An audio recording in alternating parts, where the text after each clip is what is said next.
Assemble!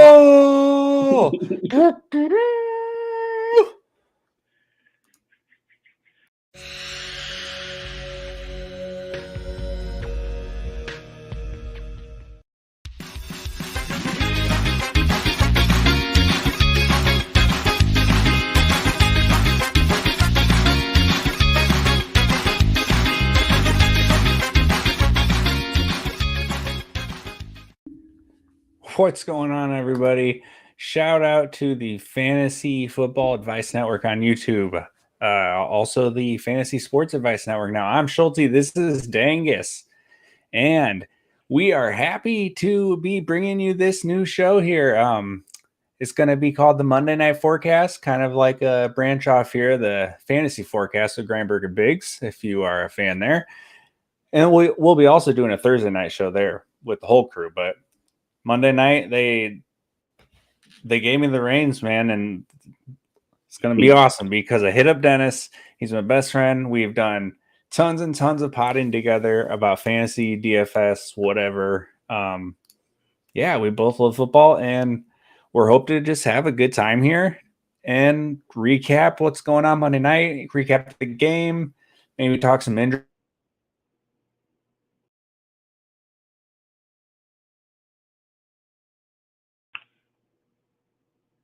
For this show, like we're finishing up a full weekend of football week, and it's all done. You know, it's just a time to unwind and have fun. Dennis or Dengus, either or. What's who you're talking to, right? Yeah, good point. It's a busy time. It's a busy time right now. A lot of drafts, a lot of last second things that I'm trying to wrap up, and I'm excited for football, but I just wanted to be here already. All this stuff beforehand is cumbersome.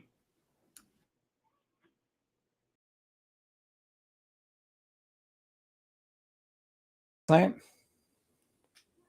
What's that? Did you watch that game last night? I haven't been able to watch like anything. I was at a family birthday party, niece and nephew birthday, 6 and 12. So I was busy all day yesterday. Whew. All right, we got Dynasty World Fantasy Football. What's up?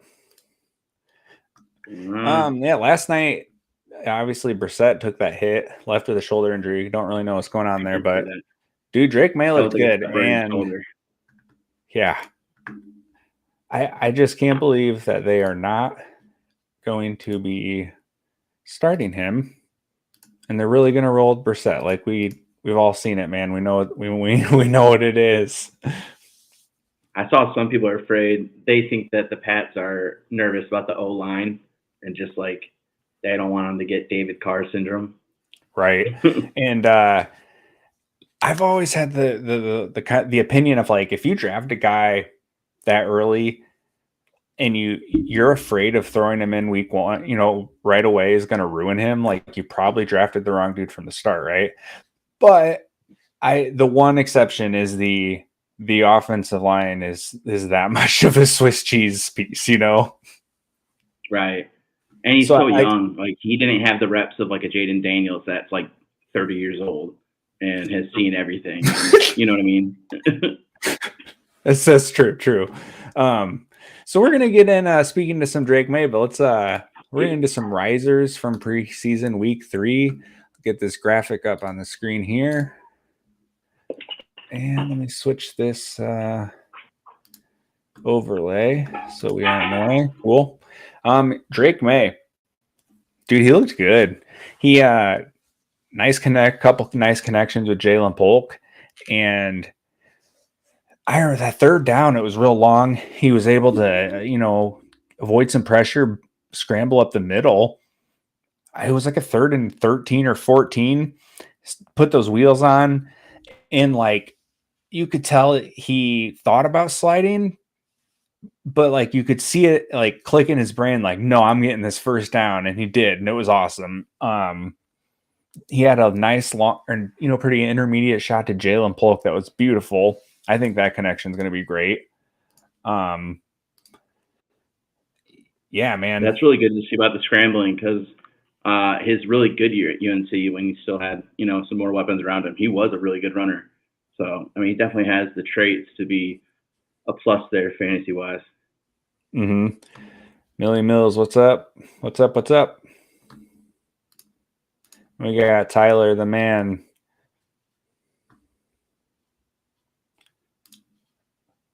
Here we go. He says he knows I'm a Jags fan. What are your thoughts? And then Brian Thomas is next year on the list. Look, he only caught one pass. It was for 38 yards. But the dude has continued to impress every single week in the preseason.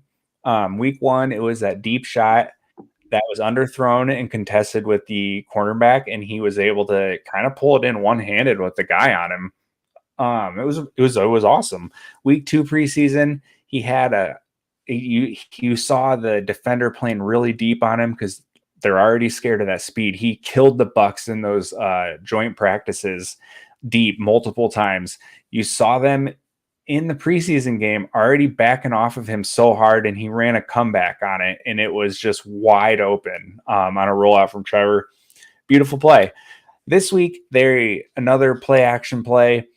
They get him on an over route in the intermediate area. He hits it running full speed horizontally. Almost made up a word. Call me Grindberg. Horizontally. And turns upfield, gets yak, makes the guy miss. Like, when they first drafted him, I was concerned that like he doesn't have the whole game, but the dude, yeah, it's like you can like see the progress stacking every single week, and I'm very excited at this point. Yeah, so I think it was Baldy. I could be wrong. Someone was breaking down some of his route running and just kind of like the pressure that he puts on the defense with his ability to get vertical, and then at his size and everything. So I definitely think may have been too low. I'm still kind of in wait and see mode as far as like he might be a better NFL player early on than fantasy guy just because there's a lot of mouths. But yes, I would be pumped if I was a Jags fan for sure. Only Grindberg can make up words. He's one of my one of the co-hosts of the shows I produce, and he's notorious for making up words and mumbling over himself. So that's where horizontally, I was like, I just pulled a Grindberg so hard. But yeah, same thing. I'm not sure that Brian Thomas is going to be like that super awesome fantasy wide receiver this year. Like some people are starting to pump him into there. Like you said, a lot of mouths to feed. Gabe Davis is also a deep threat. And I think that the speed between Davis and Thomas is going to just create room for Kirk and Ingram to just destroy people. The deep threat has never been there, and Kirk and Ingram is still eating. So, yeah, this offense I'm excited this year. Moving over to Jalen McMillan. Dennis, this was one of your guys on the list. What you got? So he was someone, you were talking about Polk. I had McMillan above Polk. I just think he does a lot of really good things in terms of his body control. I think he's just going to be a quarterback's best friend kind of thing. And I know last year the slot wasn't really featured as much as like it was like bleep it Mike's down there somewhere, most of the season. Whereas, I think they got a new OC in Tampa, and I think he plays more 11 personnel than David Canales did. Plus, like the Bucs were just awful at running the ball last year, and they kept trying to run it. It was a lot like Houston, but then they didn't have the efficiency of Houston. But regardless, I mean, it's a late round flyer waiver ad you watch in most redraft leagues. But for Dynasty, like I just went and acquired him in a league. I was looking to get younger at wide receiver, and I gave up something, and I think a future fifth for McMillan, just because. Wait, what did you say? I just like what I see. Cortland Sutton and a future fifth. Yeah, I'm down for that. I'm trying to get him in the league currently. I have a trade out for him as well. Yeah, he's going to be the third guy now. But yeah, you got to look long term. The outlook is really good long term for him, and he made that really great play down the sideline against the Dolphins. Also very high on him. I just think, I know Twitter, you can find whatever you're looking to find on it. And so maybe my algorithm is even more like the pre-draft stuff, but I'm starting to see more and more people being like this by the end of the season, the shakedown of the target share might be surprising to what people thought. Going back to like May and June. Absolutely, and he's going to be the second outside guy with in 3 wide receiver sets now that Godwin's not finally getting back in the slot. It's only 1 year, but yeah, I love him, man. I think he's worth drafting and redraft as a flyer, like you said. Tell me about Adonai Mitchell. So this was my boy in the pre-draft process. I mean, obviously there was the top 3 wide receivers, but my 4th was AD. I love his just burst and his length. And I know he didn't really have a lot of production, but you got to remember his first year was in Georgia, where 1, you had the freak Bowers to deal with, and then 2 is just that offense, and they were winning everything. So I just think that they have only scratched the surface on what he can do. Ra's score of a 10, like he's one of the best wide receivers ever, and that's like the freak position. And then I saw in their last game in like 12 personnel, where there's only 2 wide receivers, or 21, regardless of it. But there was 4 snaps at the starters for the Colts. Pierce had the first one, but then AD had the next 3. And if he's going to be playing over Alec Pierce, like I think that would be a surprise to a lot of people. I think most people had AD being the 3rd wide receiver in terms of snap share. And for sure, talent wise, it should be AD. Like there's no doubt about it. And so I'm very high on AR. I know it wasn't a great start, but the more good wide receivers, and honestly, he needs reps. He's barely played. Like it's just a fact. So I was happy that he was trying things and making mistakes, because that's how you learn. And it's a good time to do in the preseason. So I'm definitely all in on 80. I think he's going to have a good year. Yeah, I love that. He was also my wide receiver 4. And it was, like you mentioned, the RAS score was like off the charts. And he had Quinn Ewers. And I don't understand how this dude might be a 1st-round pick. Every time I watch Texas, I was like, this guy sucks. And yeah. So another thing, when I watched Mitchell, like there is some seeding land to this dude's game. Like the twitchiness, just some of the ball skills. I'm a huge fan. Unfortunately, as a Jags fan, he's a Colt, but is what it is. Let's talk some Carson Steele, man. So he came in the game. He was 2nd in after Isaiah Pacheco. Or no, sorry. He got some 2nd reps in practice after Pacheco, but I don't know the order people came in the game. Regardless, he took over the preseason game on the ground. He had like 6 rushes, 50 yards, and touchdowns, something in that ballpark. Mm-hmm. But it was just an eye test thing for this guy. Did you see his clips? Yeah, it was awesome. And I know the Bears and the Chiefs weren't playing starters, but the Bears, I think, are the first team since like the Legion of Boom Super Bowl winning Seahawks to have a plus 60 point differential in the preseason. So, like, not that means literally anything. right. It is a lied with because I'm a Bears fan. And it's just a point that, like, I don't know, the Bears just had a good preseason. So for him to step up on a top heavy team like that, where they're paying, elite stars. I think they had 3 of the top 10 in the NFL players picking thing, NFL top 100. Not that means anything, because that was also like a joke. Mahomes was 4. Anyway, just saying, like, the Bears are going to have more depth because they don't have the top end stars. So like it's a preseason situation is going to benefit them more than the Chiefs, and he still stood out. So I thought that was something. You know where he went to college, right? Oh, I do know this. Chirp, right? You're dang right. State. Yeah. I'm a proud alum. Unfortunately, he was there for a couple of years and got hawked by UCLA for his last year. I mean, good for him. Because Ball State football is sad. Yeah, it's real sad. Famously went to every game as a freshman, and they lost every game. It was really, really sad. But I'm happy. I'm happy for Kareem Hunt. That's a great nickname, and so I'm hoping that he can be a relevant, at least a handcuff RB2 on a really good offense. I'm all about Kareem Hunt season. Yeah. Last one here, man. Football fans, We made it, guys. Like, come on. We're sweet. The preseason's over. We got to get through next weekend. It's a Labor Day. It's Labor Day weekend, so it's a good weekend. There's college football on to get us by. And other than that, we are that close to the NFL, baby. All right, we are gonna get back here to one more graphic for our fallers this week. Let me find that. Do we have like Microsoft PowerPoint, like the wash in, wash out, and that's next level? I'm trying, man. I'm trying my best. The one that spins in. All right, man. We got 3. There wasn't too much.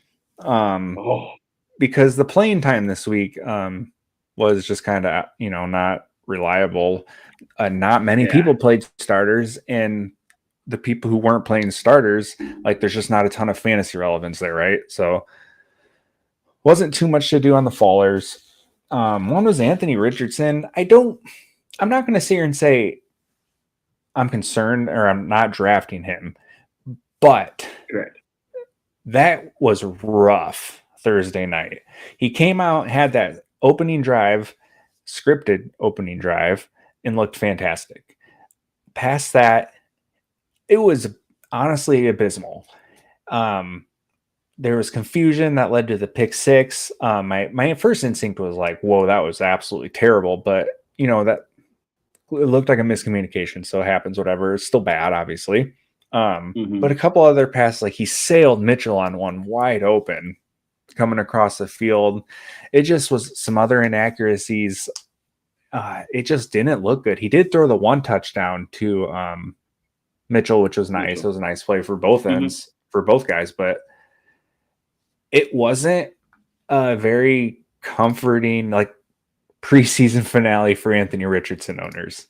We got Albert saying hello. He pops into like all our streams. What's up, Albert? But yeah, exactly. Not exactly. Dingers.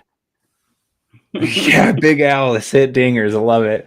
Okay, Trey Lance. I don't think we really need to say anything, right? Like everybody knows, 5 interceptions preseason game. 1, not 2, not 3. He went full on Heatles with that one. Oh, hell yes. Yeah. Dude, yeah, I just Trey. I don't know. I just thought of oh man, it just spaced me now. Doesn't matter. All right, Trey Lance. Yeah, it was bad, dude. Yeah, just do something, anything. Pull Leslie filibuster. Right. I mean, yeah. Hopefully, I don't go pee. No making margs. All right. But yeah. So I mean, he wasn't going to play anyway, unless it was disaster zone. But it's just wild, like his descent from that whole class outside Larry, Trevor Lawrence. Right. It's pretty rough out PSA. there for QB. Yeah, we gotta say PSA. In our home league, Trevor Lawrence is nicknamed Larry, and never is called Trevor Lawrence. It's just Larry. So if that ever slips, it's Trevor Lawrence. And then AR, just going back to that real fast, it was the pocket presence that worried me the most, just because that's a feel thing, and you can't really teach the feeling of escapability. Shout out Caleb Williams for his insane pocket presence, but that'll be for other days. Going from Fields to Williams in that department is pretty funny. It's jarring. I saw on one of the the guy. Never mind. We'll talk about it later. Okay. Before we move on to the last one, I wanted to bring this up here, and I forgot while we were doing risers. Millie says, Bo Nix, man. I thought about adding Bo Nix, but then I was like, well, he didn't even play week 3, so that was why I didn't. But yeah, he's made a case for himself, won the job. Good for him.